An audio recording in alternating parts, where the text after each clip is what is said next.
नमस्कार, लोकमतमध्ये तुम्हा सर्वांचं स्वागत करतो।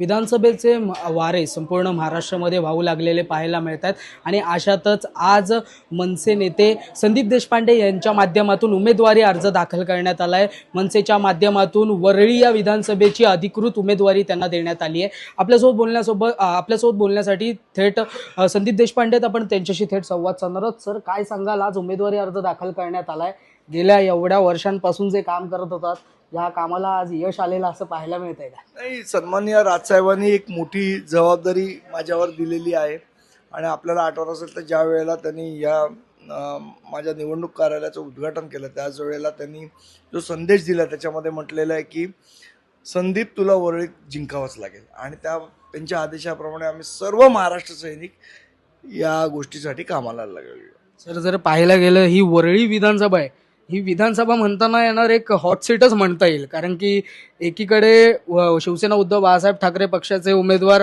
आदित्य ठाकरे आहेत, दुसरीकडे शिंदेच्या शिवसेनेचे उमेदवार मिलिंद देवरे आहेत आणि एकीकडे आपण।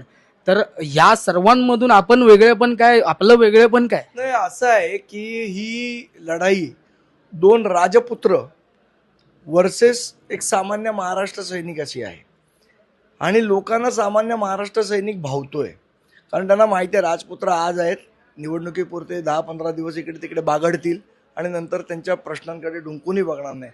त्यामुळे वरळीकरांनी यावेळेला निश्चय केलेला आहे की आपल्याला सामान्य महाराष्ट्र सैनिकाच्या पाठी उभं राहायचं आहे आणि ते निश्चितपणे उभे राहतील। आपण गेल्या अनेक वर्षांपासून हा मतदारसंघ पिंजत आहात, मग तुम्हाला काय वाटतं, अजून कोणती कामं जी आहेत ती राहिली आहे त्या मतदारसंघामध्ये, थोडक्यात व्यक्त करा। मला असं वाटतं की कोणती कामं राहिलेत म्हणण्यापेक्षा कोणती कामं केली आहेत हा प्रश्न जास्त योग्य ठरेल, कारण राहिली आहेत ते तरी मग तुम्हाला 24 तास चालवावं लागेल। मी काय म्हणतोय ते मुळात कुठलीच कामं इथे झालेली नाहीत। आज हॉस्पिटलचा विषय असेल, इथे हॉस्पिटल नाही, खाजगी शाळा चांगल्या नाहीत, SRAची डेव्हलपमेंट सगळी थांबलेली आहे, बिल्डर पळून गेलेले आहेत, चाळींचा विषय आहे, वरळी कोळीवाड्याच्या डेव्हलपमेंटचा विषय, त्याचं सीमांकन झालेलं नाही आहे, 7 रस्त्याच्या इथे ज्या SRA प्रकल्प झालेले आहेत तिथे सुखसुविधा नाही आहे, BDD चाळीचा प्रश्न जटिल करून ठेवलेला आहे, लॉटऱ्या वेगवेगळ्या काढून। त्यामुळे लोकांमध्ये एक प्रकारची नाराजगी आहे आणि लोकांची ही ठाम भावना आहे की आपल्याला वरळीत परिवर्तन हवं। आता तुम्ही BDD चाळीचा प्रश्न काढलात, काही दिवसांपूर्वी BDD चाळीच्या काही इमारती नंबर आहेत, त्यातील अनेक ज्या आहेत त्या मतदारांनी थेट आम्ही मतदानावरती बहिष्कार टाकू अशी भावना व्यक्त केली आणि अशी भूमिका त्यांनी व्यक्त केली। काय वाटतं, जर म्हणजे याच मतदानावरती पडलेल्या बहिष्काराचा फटका तुम्हाला पडू शकतो का, काय असं वाटतं? मला असं वाटतं त्यांचा जो राग आहे, त्यांना मी भेटून आलो, त्यांची भेटसुद्धा घेतली आणि त्यांचा जो राग आहे तिथल्या स्थानिक आमदारांनी त्यांची कामं केली नाहीत, त्यांना भूलथापा दिल्या, त्याच्याबद्दल तो राग आहे। त्यामुळे त्यांनी हे पाऊल उचललं। पण मी त्यांना विनंती केली की तुमचा जो काय राग असेल कोणालाही करा तुम्ही मतदान, पण मतदान हे तुम्ही केलं पाहिजे। परमपूज्य डॉक्टर बाबासाहेबांनी आपल्याला दिलेला तो अधिकार आहे तो बजावला गेला पाहिजे, अशा प्रकारची विनंती केली आहे मी त्यांना आणि मला आशा आहे ते या बाबतीत सकारात्मक निर्णय घेतील। पाहायला गेलं तर गेल्या काही म्हणजे लोकसभा निवडणुका गेल्या किंवा त्याच्या पूर्वीच्या निवडणुका, त्यामध्ये मनसेची एक वेगळी भूमिका पाहायला मिळाली। त्यामध्ये असं पाहायला मिळालं की मनसेनी कधी थेट पाठिंबा जाहीर केलाय आणि ह्या विधानसभा निवडणूक उभे करण्यात आलेत। काय भावना आहेत, काय म्हणजे यातील उमेदवार कुठला माघार घेणार नाही का? आत्तापर्यंत 100च्या वर आमची यादी जाहीर झाली आहे। मला असं वाटतं आपण थोडी माहिती घेतली पाहिजे आणि अजून एक यादी येईल। टोटल किती आहे ते उद्या आपण संध्याकाळपर्यंत आम्ही तुम्हाला सांगू किती उमेदवार आणि माघार बिगार घ्यायचा काय विषय नाही। म्हणजे यंदा मनसेने ठरवलंय लढवायचं?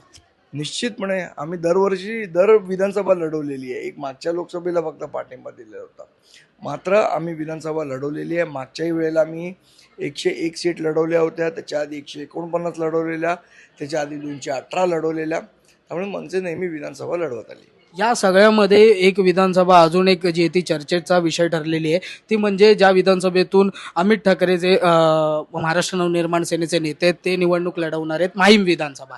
असं कुठेतरी वाटत होतं की वरळीच्या जी पहिली निवडणूक होती त्या निवडणुकीची परतफेड जी आहे ती परत त्या माहीम विधानसभेमध्ये केली जाईल, परंतु असं न होता त्या ठिकाणी महेश सावंत यांना उमेदवारी देण्यात आली आहे। काय वाटतं?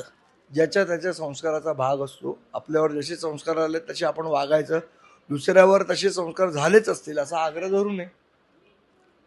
पण आता तुमची भूमिका काय असणार आहे? काही दिवसांपूर्वी वरळीचं विजन तुमच्या माध्यमातून थेट लोकांपर्यंत मांडण्यात आलेलं. आम्ही आमचे जे म्हणणं आहे ते लोकांपर्यंत पोहोचवतोय, लोकांना भेटतोय, लोकांच्या अडीअडचणी जाणून घेतोय. त्यामुळे मला अतिशय उत्स्फूर्त असा प्रतिसाद हा वरळीकरांचा मिळतोय. नागरिकांना काय आव्हान कराल? जे मतदार आहेत त्यांना काय आव्हान कराल? त्यांना मी एवढंच आवाहन करेन की परिवर्तन केलं नाही तर भाकरीसुद्धा करपते आणि घोडासुद्धा अडतो. तर वरळीची भाकरी आता करपायला लागली आहे, त्यामुळे ती बदलायची वेळ आली आहे.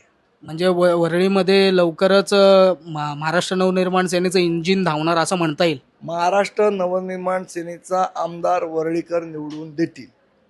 100% गॅरेंटी. काळ्या दगडावरची पांढरी रेघ. नक्कीच आपल्यासोबत मनसे नेते संदीप देशपांडे होते. त्यांच्या माध्यमातून थेट सांगण्यात आलंय की ही काळ्या दगडावरची जी आहे ती पांढरी रेष आहे, की वरळीकर जे आहे ते मनसेचाच आमदार म्हणजे जे आता माफ करा मनसेचे उमेदवार संदीप देशपांडे आहेत त्यांनाच निवडून देतील. मुंबईहून मी आदित्य जाधव, तुम्ही पाहतात लोकमत.